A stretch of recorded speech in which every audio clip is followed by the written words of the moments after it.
मैं आपकी पीड़ा समझ सकता हूं, कुछ लोग सो गए हैं, लेकिन ये सोने का समय नहीं है, अब जागने का समय आ गया है।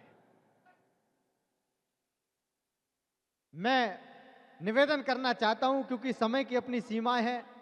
बनारस की धरती से हमारे मध्य में आदरणीय डॉक्टर अनिल चौबे जी हास्य सम्राट के नाम से पूरे देश भर में जाने जाते हैं और 22 देशों से ज्यादा उन्होंने यात्रा की है। एक बार जोरदार तालियां बजाकर उनका अभिनंदन करिए, डॉक्टर अनिल चौबे जी।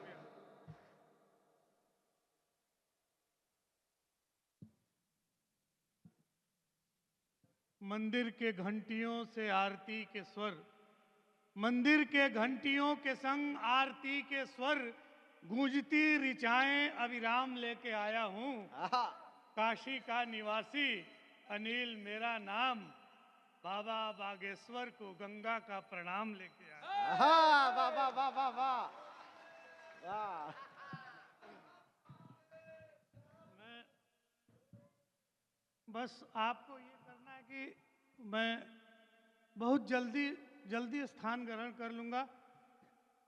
बड़ा जल्दी सुनाता हूँ, बहुत पढ़ा लिखा कवि हूँ, बहुत बड़ा कवि हूँ। ये कोई हंसने का विषय नहीं है, बड़ा इसलिए कि मैं बनारस से आता हूँ और प्रधानमंत्री जी ने कहा है आत्मनिर्भर बनो, अपनी प्रशंसा आप खुद कीजिए वरना दूसरे नहीं करेंगे। तो मैं इसलिए कहूँगा, और जो समय भी बहुत हो गया है तो मैं जल्दी सुनाऊंगा। स्वागत भैया। आगे जो लोग बैठे हैं बात अच्छी लगे तो भी ताली बजाइए, न अच्छी लगे तो और जोर से बजाइए, ताकि कभी को ये पता चले कि आपकी बात, मेरी बात आपको समझ में आ रही और वो उत्साहित होके, वरना इतना सुनाएगा कि सुबह हो जाएगी और फिर आप जो है कि सो भी आराम नहीं कर पाएंगे। होता ये क्या है सर, हमारे साथ क्या हुआ, एक छोटा सा वाकया, ये मनवीर मधुर जी भी थे, भारत सरकार ने हम लोग को लंदन भेजा। हमारे कुंडली में ऐसा दोष है महाराज जी कि सारा जब उजर पजर जाएगा तब हमको बुलाया जाएगा कि आइए अब हंसा के दिखाइए।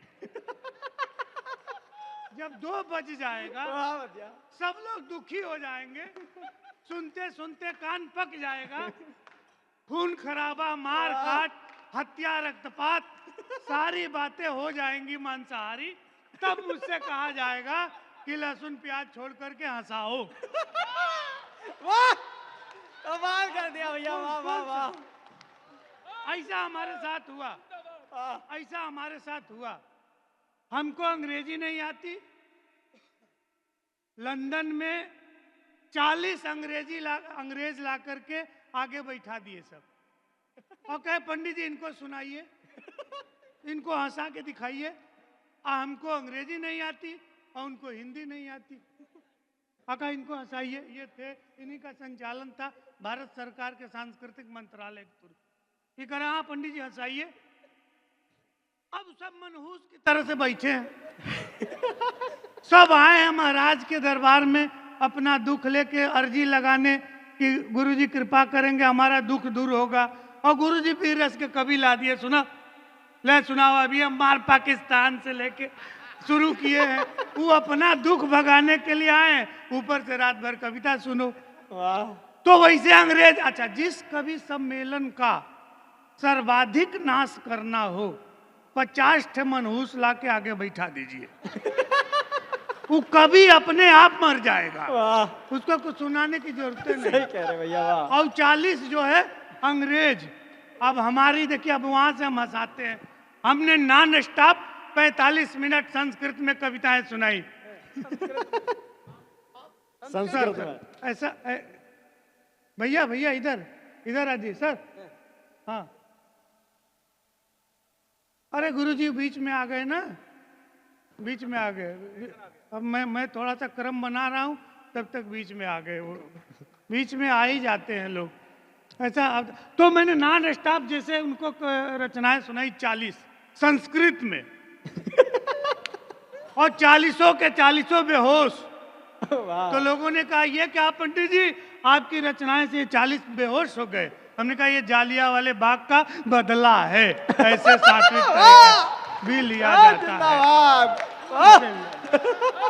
बिना किसी खून खरा। आप थोड़ा सा आनंद के महाराज जी, आपका भी आशीर्वाद आशीर्वाद हमको भी बहुत दिनों से नहीं मिला, थोड़ा सा जागृत हो जाइएगा। वरना हमारी क्या है कि हम सही में बहुत पढ़े लिखे हैं, पिछले जन्म में पाप किए थे तो कोई अच्छी नौकरी नहीं मिली, इन कवियों के साथ बैठ के खाना पीना पड़ता है। वरना हम पढ़े लिखे बहुत ज्यादा हैं और जानते हम बहुत अच्छे। कमाल कर दिया हम ये। आपको सुनाते हैं भैया सुन ले जाओ। महाराज जी, मैं आशीर्वाद लूंगा एक बार। आप सुनिए, मैं मांगता ही नहीं। जब मांगने का काम हम ब्राह्मणों का था, दूसरे लोग मांग के खाने लगे तो हम मांगना भी छोड़ दिया महाराज। हम मांगते कमाल नहीं। कर दिया क्या भैया, मांगे? पैसा करे, जिंदाबाद। पैसा इतना क्या करे। जी ना, सबसे ज्यादा प्रताड़ित इस समाज में केवल हम हैं, हमारी जाति के लोग। अब मैं सुनाता हूँ, आप सुनिएगा, बस थोड़ा सा आनंद के साथ सुनिएगा, क्योंकि हमारी भी विद्वता कब हावी हो जाए हमको खुद मालूम नहीं है। हम भी बहुत पढ़े लिखे हैं, गलती किए, पिछले जन्म का कई पुस्तकों का पाप है, इस जन्म में कभी होके जहाँ तहाँ घूम के भूखना पड़ रहा है, कोई समझ नहीं पाता।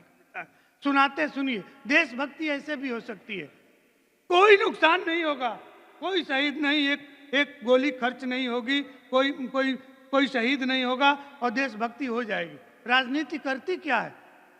आजादी के बाद से तो हम यही करते आ रहे हैं। आतंकवाद नाक के ऊपर बढ़ रहा है, हम इसका मुंह तोड़ जवाब देंगे, हम करते कुछ नहीं। केवल भाषण देते हैं। अब देखिए देशभक्ति कि जितना तू बढ़ चढ़ बोलता है पाक प्यारे, उतने आवारे यहाँ कुत्ते भूख देते हैं। आप अपने दुश्मन को अति निकृष्ट साबित कर दीजिए, देशभक्ति सिद्ध हो गई। इससे बड़ी देशभक्ति क्या हो सकती है कि जितना तू बढ़ चढ़ बोलता है पाक प्यारे, उतने आवारे यहाँ कुत्ते भूख देते हैं, और तेरे कारखाने धुआं जितने की फेंकते हैं, उतने की लोग यहाँ बीड़ी फूंक देते हैं।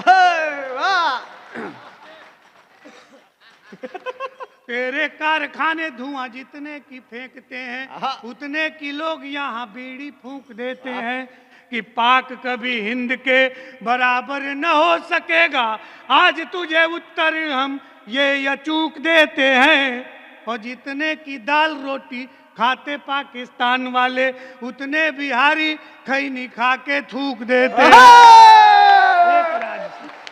भैया वाह, हमेशा विपरीत परिस्थिति में भी दीदी चली गई, वरना आज कोई बात नहीं, जो लोग हम हमारा बस सुनते रहिएगा, ऐसे सुनिए, थोड़ा जागृत होकर आप भी सुनिए, सुनाते हैं, वरना हम बहुत ज्ञान वाला सुनाने लगेंगे। केवल पूरे विश्व के इतिहास में केवल भारत की संस्कृति ऐसी है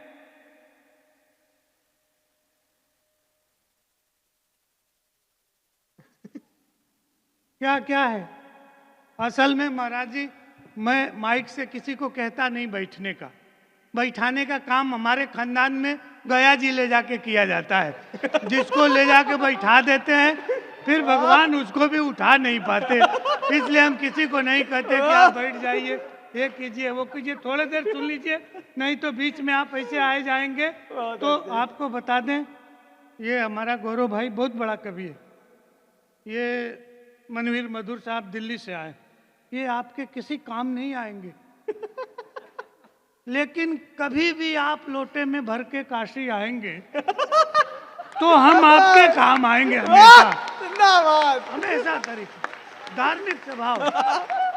आप केवल आनंद के साथ सुनिए, हमको छेड़िए मत, केवल आनंद के साथ सुनिए, ताली बजाते रहिए, मत बजाइए, उससे हमारा कोई अंतर नहीं पड़ने वाला है। हम हनुमान जी महाराज को, गुरु जी को, आदरणीयों को सुनाने आए हैं, कोई अंतर ही नहीं पड़ता है, सुने या मत सुने, ज्ञान है हम देंगे। जबरदस्ती ज्ञान देंगे, क्या कीजिएगा। पूरे विश्व के इतिहास में केवल भारत की संस्कृति ऐसी है जहां एक नारी की रक्षा के लिए एक गिद्ध ने एक आतताई से युद्ध करते हुए अपने प्राणों को बलिदान कर दिया। ये केवल भारतीय संस्कृति में लिखा, कहीं है नहीं, दूसरे कहीं विश्व में किसी इतिहास में लिखा ही नहीं। पुल बनाने का इतिहास हमारा है। हमारे नल नील ने पहले पुल बनाया, उसके बाद विश्व ने उसका नकल किया और सब पुल बनाना शुरू किए। ज्ञान का छंद सुनिए कि नारी की रक्षा को गिद्ध भी युद्ध, जहां निज शक्ति यथा करते हैं।